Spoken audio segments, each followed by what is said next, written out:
Set करने का प्रयत्न करें।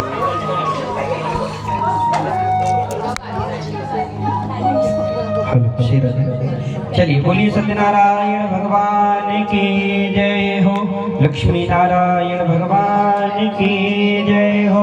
ओम भगवतीश्वराय नमः। अनंतात् कोटि नमस्कारान् समर्पयामि।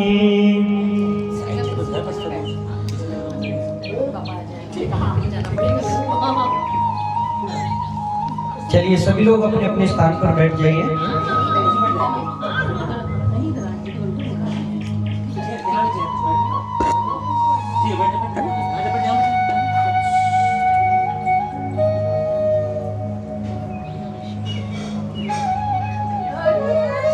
भगवा देख रहा हो ना।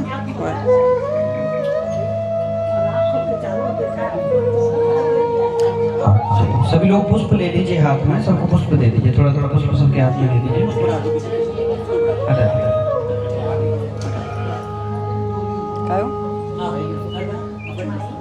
तो रही क्या कह रहा हो?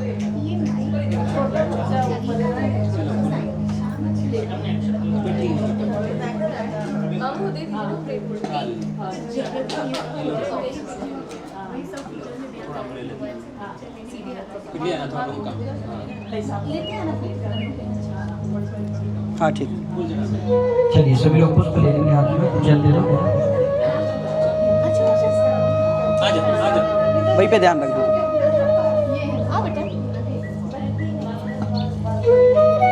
कहाँ देख रहा हूँ मैं? जाऊँ मैं क्या देख रहा हूँ?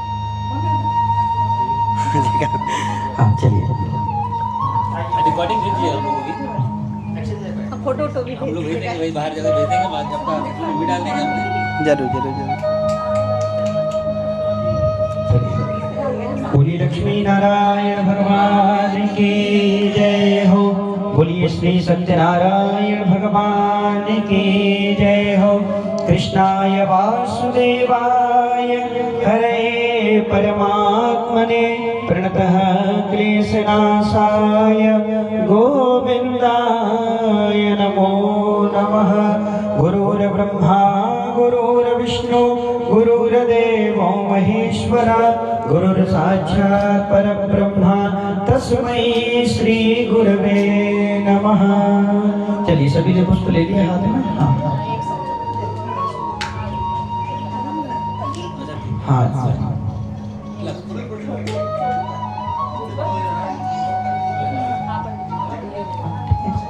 चलिए चलिए सभी लोग बड़े ध्यान से भगवान सत्यनारायण की कथा श्रवण करेंगे, ठीक है।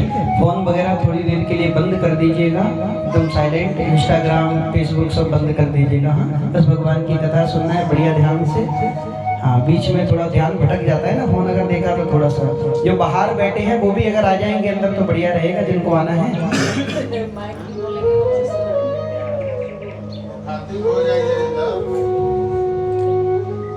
हाँ आ जाइए, जो लोग कथा सुनिए सभी लोग बैठ करके।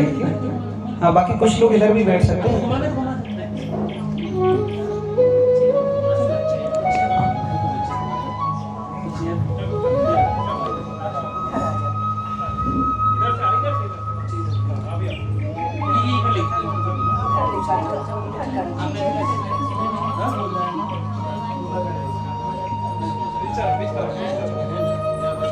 हाँ ठीक है, यहाँ बैठ जाते हैं।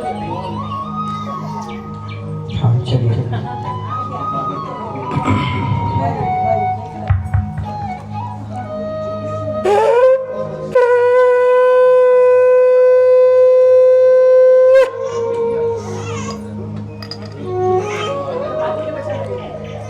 चलिए सभी लोग शांत होकर के एकदम भाव के साथ में बैठ जाइए।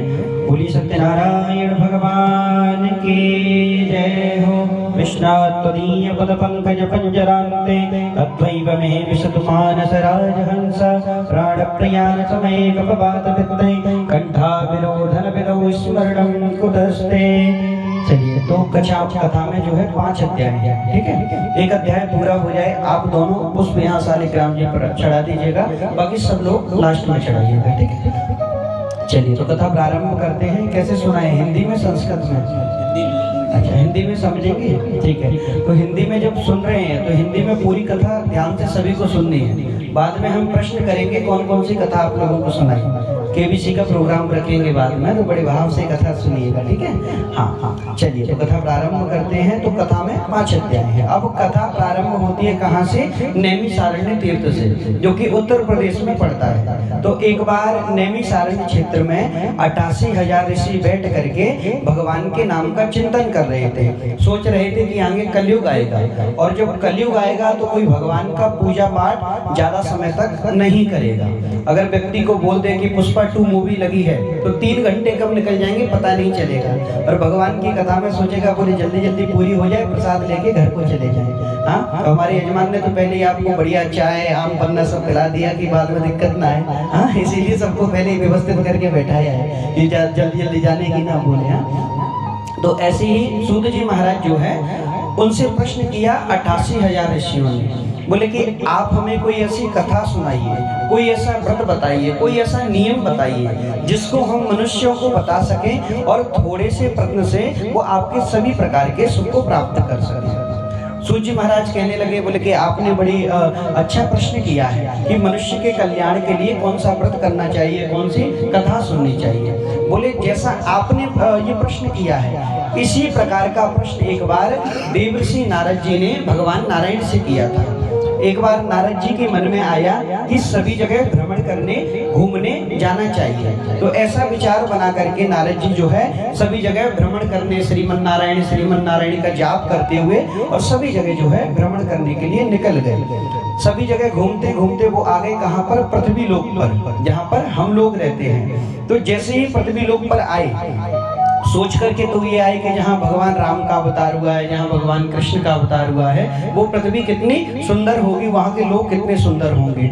लेकिन जैसे ही पृथ्वी पर आए तो क्या देखते हैं? बोले कि ये तो सब यहाँ पर विपरीत हो गया। ना तो कोई भगवान का पूजा पाठ करता है, ना ही कोई भगवान का यज्ञ करता है, ना ही कोई भगवान का अनुष्ठान करता है, और प्रायः सभी व्यक्ति दुखी रहते हैं। कोई तन दुखी, कोई मन दुखी, कोई धन बिन रहे तो दास, थोड़े थोड़े सब दुखी। किसी के पास में पैसा बहुत सारा है लेकिन शरीर में इतनी सारी बीमारियां हैं कि पैसे का उपयोग ही नहीं कर पा रहा है। और कोई मन दुखी, यानी किसी को मानसिक चिंता बहुत रहती है, ये काम नहीं हो रहा है, वो काम नहीं हो रहा है। सासुओं को चिंता होती है, बहू ये काम नहीं कर रही, रोटी नहीं बना रही, बहू को चिंता हो रही है, सासू माँ बड़ी किचकिच करती रहती है। ये भी एक प्रकार की मानसिक टेंशन होती है। तो ऐसे ही कोई धन बिन रहे तो दास, यानी किसी के पास बिल्कुल पैसा ही नहीं, और बिना पैसा के तो अपने भी पराये हो जाते हैं। तो यानी नारद जी क्या देखते हैं? बोले कि संसार में सभी व्यक्ति दुखी हैं, किसी ना किसी प्रकार का दुख सबको लगा ही हुआ है। अब तो नारद जी को चिंता हुई और सीधा बैकुंठ धाम में पहुंच गए। बैकुंठ में कौन रहता है? भगवान विष्णु।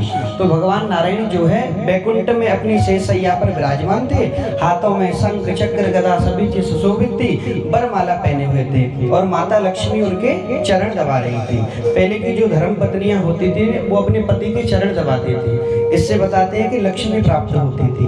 अब आजकल बात अलग है कि दब्बा लेती है। हाँ, पहले की बात थी जब की दबाती थी। पहले तो पति का नाम भी नहीं लिया जाता था। हाँ, सही बात है ना। पहले पति का नाम पत्नी नहीं लेती थी, और पति को भी पत्नी का नाम नहीं लेना चाहिए। शास्त्रीय आज्ञा देते हैं, ऐसा नहीं कि सिर्फ पत्नी पति का नाम ना ले, पति भी पत्नी का नाम नहीं लेना चाहिए। पर आजकल तो ऐसे बुलाते हैं जैसे कि छोटे बच्चे को या किसी को बुला रहे हो, ऐसे लगता है आजकल तो ऐसे ही जो है लक्ष्मी जी क्या कर रही थी? भगवान नारायण के चरण दबा रही थी। तो नारद जी जो है चिंतित होकर के बैकुंठ में पहुंचे। जैसे ही बैकुंठ में पहुंचे तो भगवान ने चिंतित होकर के नारद जी को जब देखा तो कहने लगे, कुतः चिंता तो भगवान, ही नारद जी आप तो संत हैं और संत को इतना दुखी तो नहीं होना चाहिए, तो आप इतने दुखी होकर के यहाँ पर बैकुंठ में क्यों आए हैं? तब नारद जी ने सारा वृत्तांत बताया कि मैं पृथ्वी लोक पर गया, वहाँ कोई भी आपका भजन पूजन पूजा पाठ इत्यादि नहीं करता है, प्रायः सभी व्यक्ति दुखी रहते हैं। हे भगवान, यदि आप मेरे ऊपर प्रसन्न हैं तो मुझे कोई ऐसा व्रत बताइए, कोई ऐसी कथा सुनाइए, कोई ऐसा अनुष्ठान बताइए जिसको मैं पृथ्वी लोक पर मनुष्यों को बता सकूं और वो थोड़े से ही प्रयत्न से सभी प्रकार का सुख प्राप्त कर सके। नारायण भगवान कहने लगे, बोले नारद जी तुम चिंता मत करो, मैं तुमको आज एक ऐसा गोपनीय व्रत बताता हूँ जिस व्रत को यदि मनुष्य पृथ्वी लोक पर करेगा तो उसे सभी प्रकार का सुख प्राप्त हो जाएगा। नारद जी कहने लगे कौन सा व्रत? बोले मैं तुम्हें भगवान सत्यनारायण का व्रत बताता हूँ। जो सत्यनारायण भगवान की कथा को भक्ति भाव के साथ में सुनेगा उसे सभी प्रकार का सुख प्राप्त होगा। नारद जी कहने लगे ये तो बहुत अच्छी बात है, अब इस व्रत का नियम भी बता दीजिए कि कब सत्यनारायण भगवान की कथा करनी चाहिए, कौन कौन सी सामग्री भगवान की कथा में लगती है, तथा व्रत को करने का क्या क्या नियम है। तो अब यहाँ पर जो है नियम समझाने लगे। पहली कथा, पहले अध्याय में जो है भगवान की कथा का नियम है, भगवान की कथा की महिमा बताई गई है। तो अब बताते हैं कि भगवान की कथा किस प्रकार से हमें करनी चाहिए। तो सबसे पहले बताया, बोले कि भगवान की कथा कब करनी चाहिए। तो बताते हैं, बोले भगवान सत्यनारायण की कथा वैसे तो कभी भी कर सकते हैं, इसके लिए कोई दिन, कोई मुहूर्त, कोई समय देखने की जरूरत नहीं है। वैसे भी भगवान की कथा सुनने के लिए काहे का मुहूर्त देखना है ना। तो जब आपका मन करे तब भगवान की कथा को कर सकते हैं। लेकिन फिर भी अगर कोई कहे कि नहीं हमें विशेष करके करना है, कोई विशेष तिथि पर करना है, तो उसके लिए भी बताया। बोले पूर्णिमासी का दिन हो गया, गुरुवार का दिन हो गया, एकादशी तिथि हो गई, या फिर जो है मकर संक्रांति का दिन हो गया, इन दिनों आप भगवान की कथा को कर सकते हैं। बोले किस समय करना चाहिए? तो बताया कि संध्या के समय, जिस समय अभी हम बैठ करके जो कथा सुन रहे हैं ना, ये एकदम परफेक्ट टाइम है भगवान की कथा के लिए। शास्त्रों में भी, पुस्तक में भी यही लिखा है कि गोधूली बेला में ही भगवान की कथा सुननी चाहिए। आजकल क्या होता है, बोले कि सुबह सुबह कथा करा लेते हैं, बोले कि शाम तक कौन व्रत में रहे, सुबह सुबह भोजन कथा कराई और बराबर से फिर बढ़िया अपना चाउमीन, डोसा इत्यादि खा लेते हैं। जैसे भैया बोल रहे थे ना अभी, बोले कि हम तो सुबह सुबह कथा का बढ़िया बाद में खा पी सकते हैं अच्छे से।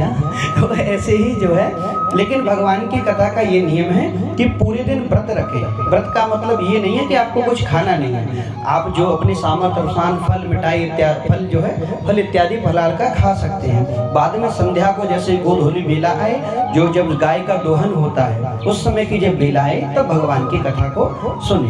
तो इस प्रकार से भगवान की कथा को सुनता है उसे सभी प्रकार का सुख प्राप्त होता है। अब नारद जी कहने लगे कि व्रत में कौन कौन सी सामग्री लगती है, अगर भगवान की कथा करें तो उसमें क्या क्या सामग्री लगेगी। तो बताते हैं, बोले कि भगवान की कथा में केले का फल, विशेष रूप से आटे का चूर्ण जो आपने बनाया है, पंजीरी जिसको बोला जाता है, आटे का चूर्ण, पंचामृत, पंजीरी, सभी सामग्री को प्रेम से अपनी रसोई में बनाएं। यानी कि भगवान का जब भोग बनाएं तब हमारा भाव भी भगवान के लिए होना चाहिए। आजकल वैसे भी जब घर में भोजन बनाते हैं तो भोजन बनाते समय हमेशा अच्छे ख्याली मन में आने चाहिए। हाँ, जब अच्छा भाव मन में आएगा तो भोजन में भी स्वाद आता है कि नहीं। पहले की जब माताएं भोजन बनाती थी तो भोजन बनाते समय भगवान का भजन करती रहती थी, तो भोजन में बड़ा स्वाद आता था। अब आजकल तो जो है एक हाथ में फोन पकड़ लिया, उसमें बढ़िया इंस्टाग्राम पर रील चल रही है और दूसरे हाथ से भोजन बना रही है, तो कभी उसमें नमक कम रह गया, कभी शक्कर कम रह गई, कभी रोटी जल गई, ये दिक्कत हो जाती है। तो इसीलिए भगवान की कथा का जब भोग बनाएं तो बड़े भाव के साथ में बनाना चाहिए। जब भाव के साथ भगवान का भोग बनाएंगे तब उसमें स्वाद आएगा। इस प्रकार से भगवान की कथा का भोग बनाएं और भाव से भगवान के सामने उसे अर्पण करें। जो इस प्रकार से भगवान की कथा को करता है या सुनता है तो उसे सभी प्रकार का सुख प्राप्त होता है और अंत में वो भगवान के श्री वैकुंठ धाम में जाता है। तो पहली कथा में जो है भगवान की कथा का ये नियम है। बोलिए सत्यनारायण भगवान की जय हो। आप दोनों पुष्प चढ़ा दीजिए। श्रीमन्नारायण नारायण नारायण, श्रीमन्नारायण नारायण नारायण, लक्ष्मी नारायण नारायण नारायण, भजमन्नारायण नारायण नारायण, श्रीमन्नारायण नारायण नारायण। बोलिए सत्यनारायण भगवान की।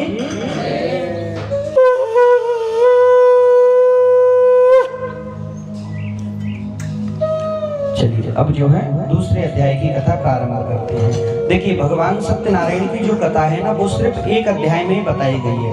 भगवान की कथा का नियम सिर्फ इतना है कि पूरे दिन व्रत रखें, भगवान का कीर्तन करें, भगवान का नाम जप करें, शाम के समय अर्चन हवन इत्यादि करके भगवान की इतनी ही कथा है। बाकी अब जो आप 4 अध्याय में सुनेंगे वो तो भगवान की कथा का एग्जाम्पल दिया है। कि किस किस ने आगे भगवान की कथा को किया और उन्हें क्या फल की प्राप्ति हुई। क्योंकि ऋषियों को पता था कि कलयुग का व्यक्ति बड़ा ही स्वार्थी होगा। भगवान की पूजा भी जब करेगा जब उसे पता होगा कि भगवान की पूजा से क्या होता है। हम लक्ष्मी जी की पूजा क्यों करते हैं? क्यों करते हैं? धन प्राप्ति के लिए। बाकी शास्त्र में 8 प्रकार की लक्ष्मी बताई गई है, जो विद्या प्रदान करती हैं, जो ऐश्वर्य प्रदान करती हैं। लेकिन 7 को तो हम साइड में कर देते हैं, बस धन वाली लक्ष्मी याद रहती है, पैसा पैसा बस वो याद रहती है। लेकिन 8 प्रकार की लक्ष्मी है। तो ऐसे ही अब जो है सूर्य महाराज कहते हैं कि मैं तुम्हें आगे की कथा सुनाता हूँ कि आगे किन किनों ने भगवान सत्यनारायण की कथा को किया और उन्हें क्या फल की प्राप्ति हुई। तो जो है सूर्य महाराज कहने लगे, बोले भगवान सत्यनारायण की कथा जो भक्ति भाव से करता है तो उसे धन धान्य की प्राप्ति होती है, यानी उसका व्यापार आगे बढ़ता है। बोले ऐसी ही एक सुंदर कथा है। एक काशीपुरी नाम की नगरी थी। काशीपुरी यानी बनारस। तो काशीपुरी नाम की नगरी में एक ब्राह्मण रहते थे। ब्राह्मण का नाम था सतानंद। कौन से ब्राह्मण? ये नाम ही याद रखना, यही बात मैं पूछेंगे आपसे। हाँ, तो सतानंद नाम के ब्राह्मण थे। तो वो ब्राह्मण जो है वैसे तो बहुत गरीब थे, भिक्षा मांग करके गुजारा चलाते थे, लेकिन भगवान का पूजा पाठ बड़े भाव से नित्य किया करते थे। तो एक बार जब पंडित जी जो है अब जब अकेले थे तब तो उनका गुजारा चल जाता, लेकिन जैसे विवाह हो गया, संतान हो गई, तो अब उनकी जो है गुजारा नहीं चलता, उनको पैसे की ज्यादा आवश्यकता पड़ने लगी। तो पंडित जी ने एक बार क्या किया, गंगा मैया के किनारे जाकर के बैठ गए और रुदन करने लगे। कहने लगे, भगवान मैं इतने समय से आपकी पूजा कर रहा हूँ, अभी तक मुझे इतना धन प्राप्त नहीं हुआ जिससे मैं अपने पत्नी पुत्र इत्यादि का पेट पालन कर सकूं। तो बेचारे जो है रुदन करने लगे। तो जब ज्यादा जोर से रोते हैं तो भगवान से भी रहा नहीं गया। भगवान ने क्या किया, एक बूढ़े ब्राह्मण का रूप धारण कर लिया और गरीब ब्राह्मण के पास आके उनसे कहने लगे, बोले हे ब्राह्मण देवता, आप इतने दुखी होकर के यहाँ पर क्यों बैठे हैं? तो ब्राह्मण ने जो है सारा वृत्तांत बताया कि मैं बड़ा गरीब ब्राह्मण हूँ, भिक्षा मांग करके गुजारा चलाता हूँ, यदि आप इससे छुटकारा पाने का कोई उपाय जानते हो तो मुझे बता दीजिए। अब जो है भगवान कहने लगे, बोले पंडित जी आप चिंता मत करो, आप जो है भगवान सत्यनारायण की कथा को करो। यदि इनकी कथा को आप भक्ति भाव से करोगे तो निश्चय ही आपको जो है धन धान्य की प्राप्ति हो जाएगी। अब तो जो है पंडित जी ने व्रत का सारा नियम जो है जान लिया, किनसे? भगवान से, और अपने मन में संकल्प ले लिया कि आज मैं अंतिम बार भिक्षा मांगने जाऊंगा और भिक्षा में मुझे जितना भी धन प्राप्त होगा उससे मैं भगवान सत्यनारायण की कथा को करूंगा। ऐसा विचार करके पंडित जी जो है भिक्षा मांगने के लिए निकल गए और जाते जाते एक ऐसे नगर में पहुंचे जहाँ बहुत धनवान लोग रहते थे। पंडित जी को बहुत सारी भिक्षा प्राप्त हो गई। पंडित जी बड़े प्रसन्न हुए, सभी प्रकार की सामग्रियां लेकर के पंडित जी ने अपने घर पर भगवान की कथा को किया। भगवान की कथा के प्रभाव से जो गरीब पंडित जी थे वो धीरे धीरे धनवान हो गए, पैसा आ गया। लेकिन धन आ जाने के बाद भी पंडित जी को अभिमान नहीं आया, यानी वो हर महीने पूर्णिमा के दिन भगवान की कथा को करते थे। हम लोग क्या करते हैं कि जब दुख में होंगे तो बार बार भगवान को याद करेंगे। कई लोग होते हैं ज्यादातर भगवान को याद कब करते हैं? जब दुख आता है। हाँ, जब दुख आएगा तब भगवान ज्यादा याद आएंगे, और सुख आएंगे तो जैसे ही भगवान को भूल जाएंगे, बोले कि I am very busy person, तो फिर उस समय भूल जाते हैं। दुख में तो आपने नेताओं को देखा होगा, जब चुनाव का समय आता है ना तो सब मंदिरों में जाएंगे, दर्शन करेंगे और बाद में फिर सब कुछ भूल जाते हैं। लेकिन पंडित जी ने ये गलती नहीं करी, यानी वो हर महीने जैसे ही पूर्णिमा आती अपने घर पर भगवान की कथा को किया करते थे। अब एक बार पूर्णिमा का दिन था, पंडित जी अपने घर पर भगवान सत्यनारायण की कथा कर रहे थे। उसी समय पर जो है एक लकड़ी बेचने वाला लकड़हारा जंगल से लकड़ियां काट करके घूम रहा था। बेचारा भूख और प्यास से बेचैन था, गर्मी का समय था, दोपहरिया हो रखी थी। सोचने लगा कहीं पीने के लिए जल मिल जाए, खाने के लिए भोजन मिल जाए। तो देखता है कि पंडित जी के यहाँ पर भगवान की कथा चल रही है। तो क्या किया लकड़हारे ने, लकड़ियों का गट्टर बाहर रखा और पूजा में प्रवेश कर गया। भाव से भगवान की कथा को सुनने लग गया। जैसे ही भगवान की कथा को सुनता है तो भूख और प्यास सब कुछ भूल गया। गया, भाव से भगवान की कथा को सुनने लग गया। जैसे ही भगवान की कथा जो है पूर्ण हुई, प्रसाद लिया, तो पंडित जी से कहता है, बोले आप ये क्या कर रहे हैं, किसकी पूजा कर रहे हैं? तब पंडित जी ने कहा कि मेरे यहाँ पर धन धान्य की बहुत कमी थी, जब से मैंने भगवान सत्यनारायण की कथा को किया है मुझे बहुत सारा धन धान्य प्राप्त हो गया है। लकड़हारा कहने लगा, बोले मैं भी बड़ा गरीब लकड़हारा हूँ, यदि इस व्रत का विधान आप मुझे भी बता देंगे तो मैं भी आपके के अनुसार भगवान की कथा को करूँगा।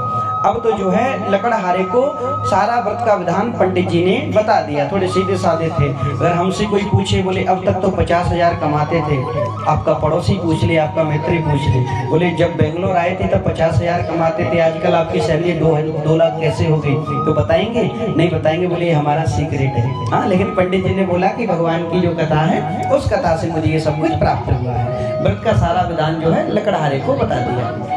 लकड़हारी ने भी मन में संकल्प ले लिया कि मुझे भी लकड़ी बेचने से जो धन मिलेगा उससे मैं भगवान की कथा को करूंगा। लकड़हारा जो है लकड़ियों को बेचने के लिए निकल गया और एक ऐसे व्यक्ति के पास में पहुंचा जिससे उसको जो है लकड़ियों की आवश्यकता थी, तो चौगुना दाम दे करके लकड़ियों को खरीद लिया।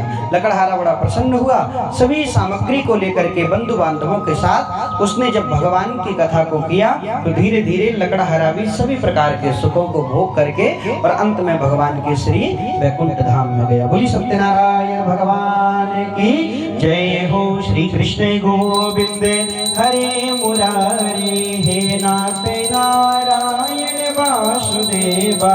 श्री कृष्ण गोविंद हरे मुरारी, हे नाथ नारायण वासुदेवा। हे नाथ नारायण वासुदेवा, हे नाथ नारायण वासुदेवा। श्री कृष्ण गोविंद हरे मुरारी, हे नाथ नारायण वासुदेवा। बोलिए सत्यनारायण भगवान की जय।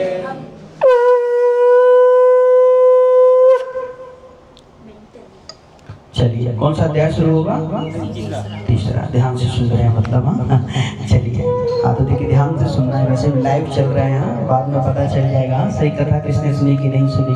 तो अब तीसरे अध्याय की कथा शुरू करते हैं। सूजी महाराज कहने लगे, बोले कि अब मैं तीसरे अध्याय की कथा सुनाता हूँ। बोले कि जो कोई भगवान की कथा को भक्ति भाव के साथ में करता है तो उसे जो है संतान की प्राप्ति होती है। बोले ऐसी ही एक सुंदर कथा है।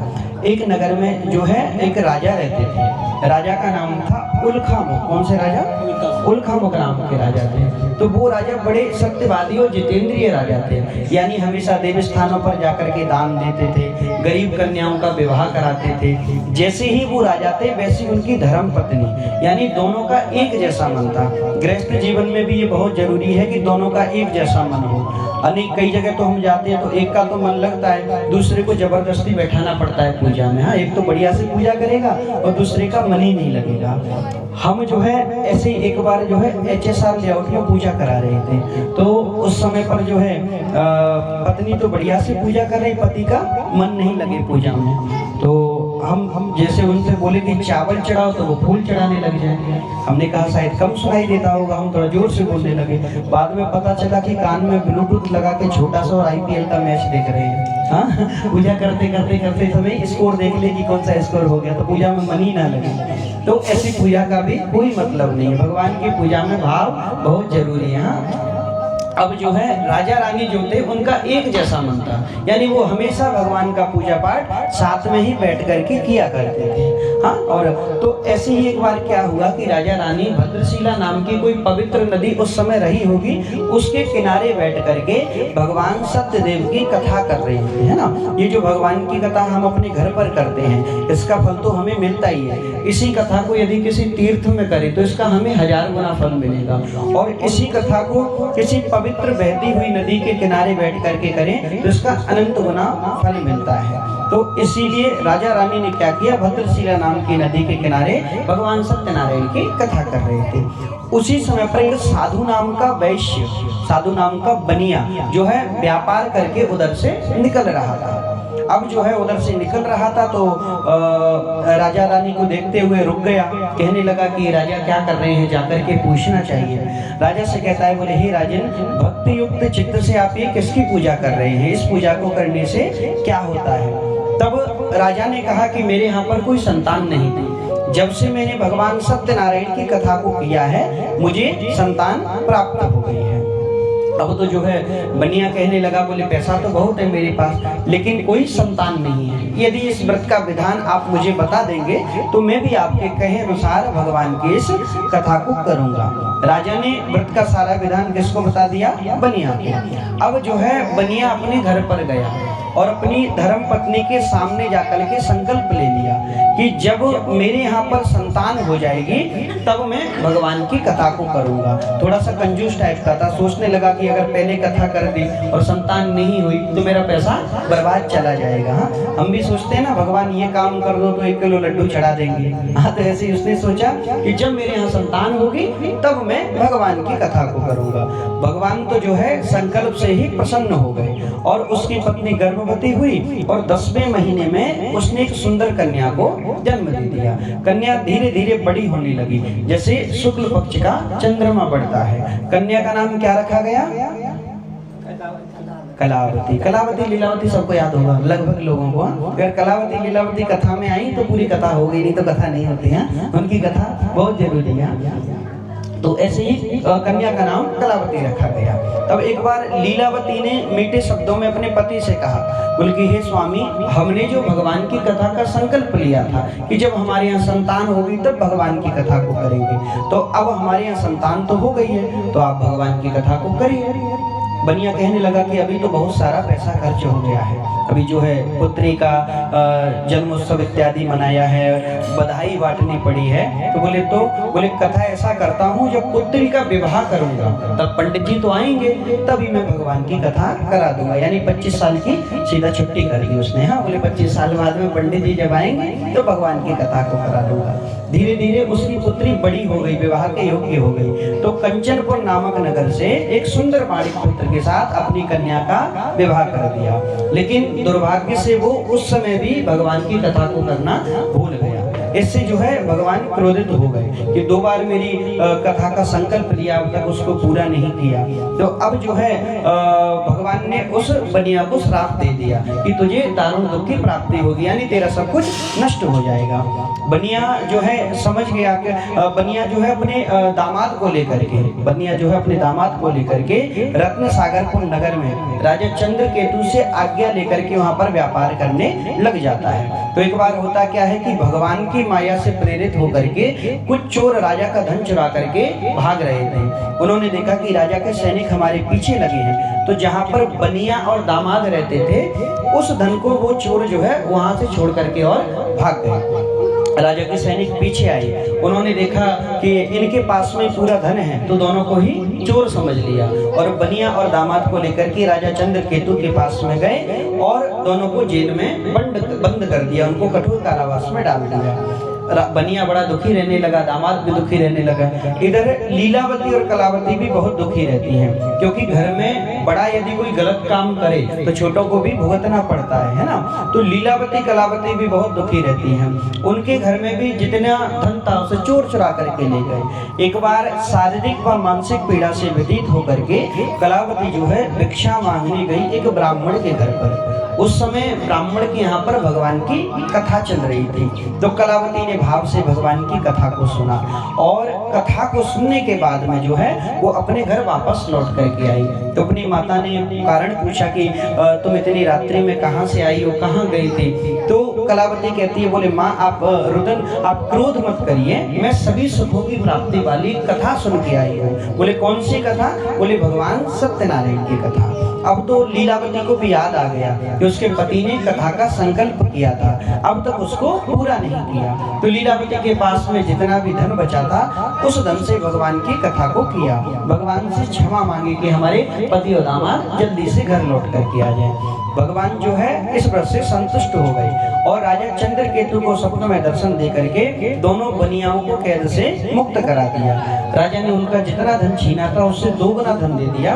दोनों ने राजा को नमस्कार किया और अपने घर की ओर में जाने लगे। बोली सत्यनारायण भगवान की जय हो। गोविंद बोलो हरि गोपाल बोलो, गोविंद बोलो हरि गोपाल बोलो, राधा रमण हरि गोविंद बोलो, राधा रमण रमण हरि गोविंद बोलो, गोविंद बोलो हरि गोपाल बोलो, गोविंद बोलो हरि गोपाल बोलो, राधा रमण हरि गोविंद बोलो। बोली सत्यनारायण भगवान की जय।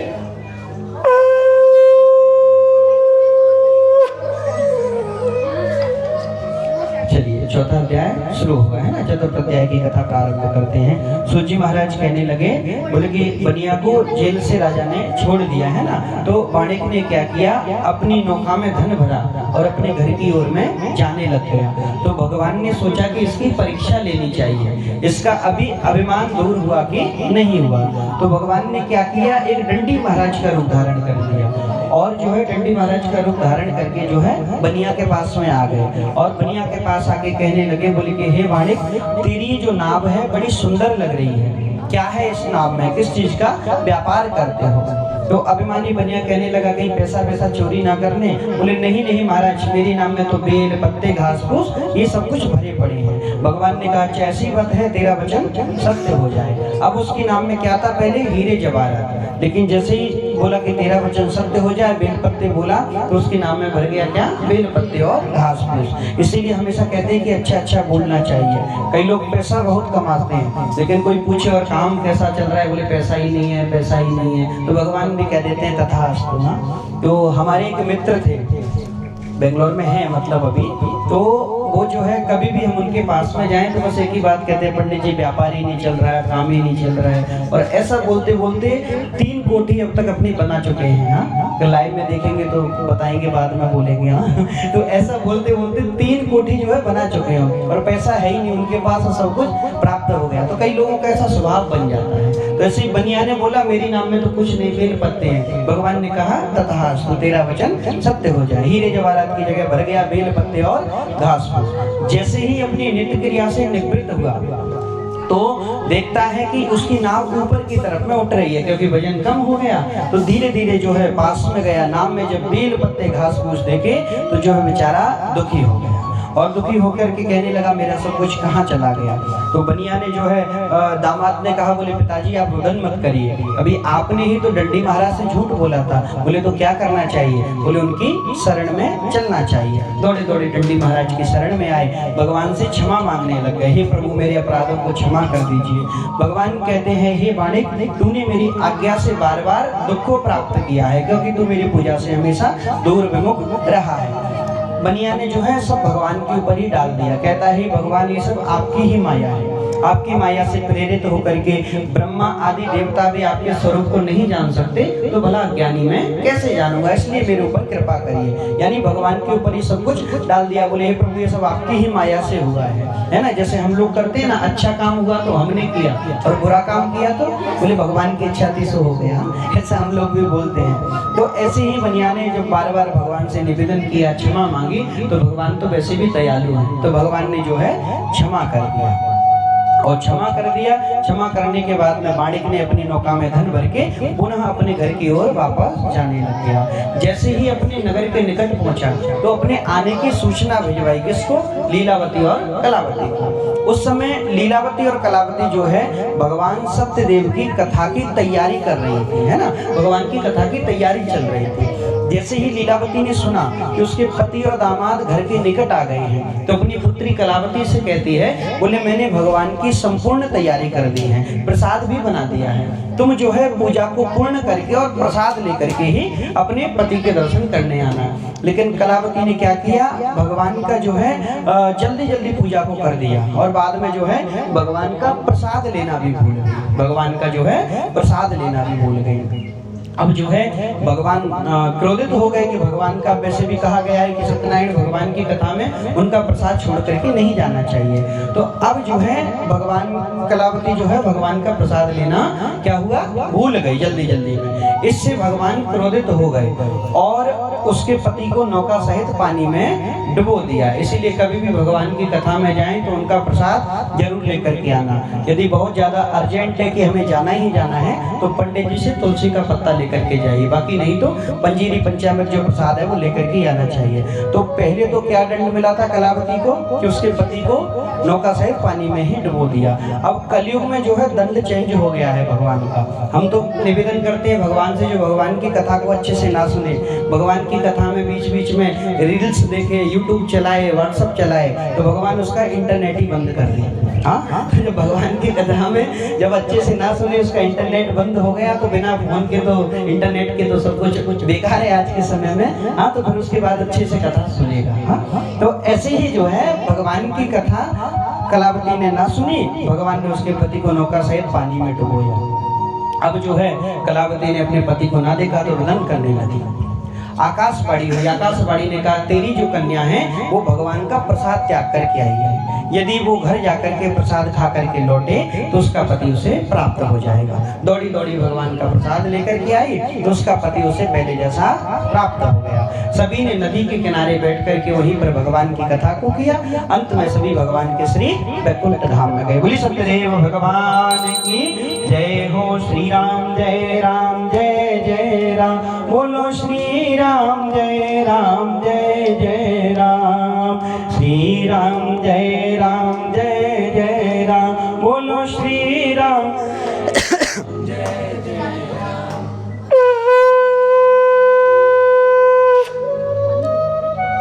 चलिए अब कौन सा अध्याय शुरू होगा? पक्का चौथा होगा, पांचवा सही सुन रहे हैं। चलिए पांचवें अध्याय की कथा शुरू करते हैं, सभी लोग ध्यान पूर्वक सुनिएगा। सूत जी महाराज कहते हैं, बोले कि पांचवें अध्याय में बताते हैं, बोले जो कोई भगवान, अब तक तो आपने सुना कि भगवान की कथा से धन प्राप्त होता है, व्यापार आगे बढ़ता है, संतान प्राप्त होती है। अंतिम अध्याय में कहते हैं, बोले जो कोई भगवान की कथा का अनादर करता है, भगवान का प्रसाद त्यागता है, तो भगवान उसे दंड भी देते हैं। बोले ऐसी ही गलती एक बार एक राजा ने करी। एक राजा था जिसका नाम था तुंगध्वज। कौन सा? तुंगध्वज नाम का राजा था। तो तुंगध्वज नाम का जो राजा था वो एक बार वन में गया। वन में जाकर के उसने शिकार किया और एक पेड़ के नीचे आकर के बैठ गया। उसके कुछ दूर पर कुछ ग्वालवाल, जो गाय भैंस चराने वाले ग्वालवाल होते हैं, वो बड़े भक्ति भाव से भगवान की कथा एक बरगद के पेड़ के नीचे बैठ करके कर रहे थे। लेकिन अभिमानी राजा ना तो वहां पर गया, ना ही भगवान को नमस्कार किया। जैसे ही ग्वाल वालों ने राजा के सामने भगवान का प्रसाद रखा तो राजा अपने अभिमान में इतना चूर था कि उस प्रसाद को ही फेंक करके अपने राज्य वापस जाने लग गया। तो अब जो है भगवान क्रोधित हो गए और उसका अभिमान दूर करने के लिए भगवान ने अपनी माया से कह करके उसका राज्य, 100 पुत्र सब भगवान ने नष्ट करा दिया। अब जो है राजा समझ गया कि जरूर भगवान ने किया होगा। दौड़ा दौड़ा उसी स्थान पर आया जहाँ ग्वालवाल रहते थे और ग्वालवालों से क्षमा मांगी। भगवान की कथा वापस से जब सुनी तो उसे सब कुछ पहले जैसा प्राप्त हो गया। अब तो सब कुछ बढ़िया पहले जैसा प्राप्त हुआ। बाद में जो है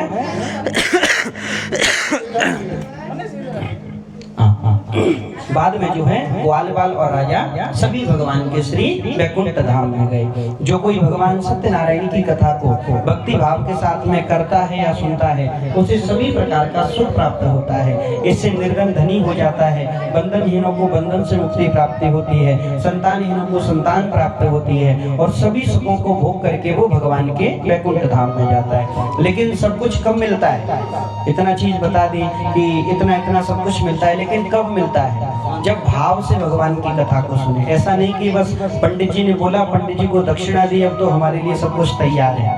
हाँ, फिर बाद में पंडित जी को फोन करो, पंडित जी काम तो हुआ नहीं। तो आपको भी 100% भगवान की कथा में अपना देना पड़ेगा। आज के समय में 99% जो अनुष्ठान होते हैं, बड़े बड़े प्रोग्राम होते हैं, वो सफल क्यों नहीं हो पाते हैं? उसमें ना तो करने वाले का भाव है, ना कराने वाले का भाव है। तो जब दोनों का भाव एक जैसा होता है, चाहे पंडित जी हो चाहे यजमान हो, तब जाकर के कल्याण होता है, तब जाकर के वो अनुष्ठान पूर्ण होता है। हाँ, इधर पंडित जी बढ़िया से बैठे, यजमान कोई ध्यान नहीं लगा रहा है पूजा में, यजमान को बोलो चावल चढ़ाओ, फूल चढ़ा रहा है, उधर उधर ध्यान जा रहा है, तो कहाँ से अनुष्ठान पूर्ण हो गया? तो इसीलिए भगवान की कथा में भी, पूजा में भी हमें अपना 100% देना होता है, तब जाकर के उसका हमें फल मिलता है। अब जिसने पहले समय में भगवान की कथा करी वो आगे जाकर के क्या बने? तो अब जिन जिन की कथा आई तो वो आगे जाकर के क्या बने? तो आप लोगों की परीक्षा शुरू होती है दोनों की। हाँ, केबीसी का प्रोग्राम कर लेते हैं, बाकी सब ऑडियंस हैं, तो आप लोग बढ़िया सीट पर बैठे हैं। हाँ, ऑडियंस को लेंगे बाद में, बस एक बार लिया जाएगा, हाँ बार बार नहीं। तो अब सबसे पहले पूछते हैं कि दूसरे अध्याय में सबसे पहली कथा किसकी थी? दूसरे अध्याय में, हाँ इसमें ऑप्शन वाला कोई काम नहीं है। हाँ इसमें ऑप्शन वाला काम नहीं है, ऑप्शन है ही उसमें 4 कथा ही 4 है, तो वैसे बताएंगे तो बता ही देंगे फिर तो। पहली कथा किसकी थी? ऑडियंस बोल रहे हैं क्या?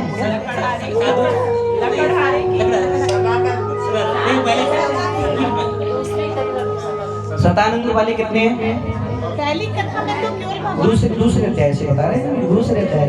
पहली कथा किसकी थी? हाँ, और लकड़हारा कौन बोला? हाँ हाँ, अच्छा वो भी लकड़हारा बोली, आपकी भी है। तो पहली आप भी लकड़हारा पक्का लॉक कर दें? हाँ, सेकंड वाली दूसरे अध्याय में पहली कथा, हाँ सतानंद की। तो पहली कथा थी सतानंद नाम के ब्राह्मण की। तो ब्राह्मण जो है आगे जाकर के क्या बने? सुदामा जी, भगवान कृष्ण के मित्र सुदामा बने। ब्राह्मण से कथा किसने सुनी? हाँ अब बोल दो लकड़हारा। अब लकड़हारे की कथा है। तो अब आई लकड़हारे की। ब्राह्मण से तो कथा सुनी, ब्राह्मण की यहाँ कथा हो रही थी, तो लकड़ी बेचने वाला लकड़हारा आया। तो लकड़हारा जो है आगे जाकर के केवट जी बने। भगवान राम को जब वनवास हुआ ना, तो गंगा मैया पार कराई, तो वो केवट जी बन के वैकुंठ को प्राप्त किए। अब उसके बाद में तीसरे अध्याय में किसकी कथा है? किससे सुनी थी? वैश्य ने तो कथा सुनी थी ना, किससे? ऑडियंस बताइए ना, इतने बैठे। चलिए हम उल्खामुख, देखिए आंटी जी ने बताया। तो उल्खामुख नाम के जो राजा हैं वो आगे जाकर के दशरथ जी बने, भगवान राम के पिता दशरथ बने। राजा से कथा किसने सुनी? कलावती के पप्पा ने। कलावती के पप्पा ने। हाँ सही बात है, सही बोल रहे हैं आप। नाम क्या था? साधु नाम का बनिया। नहीं सही सही बोला आपने, सही बोला। कोई ना है तो साधु, तो साधु नाम का जो बनिया है वो आगे जाकर के मूरध्वज नाम के राजा हुए।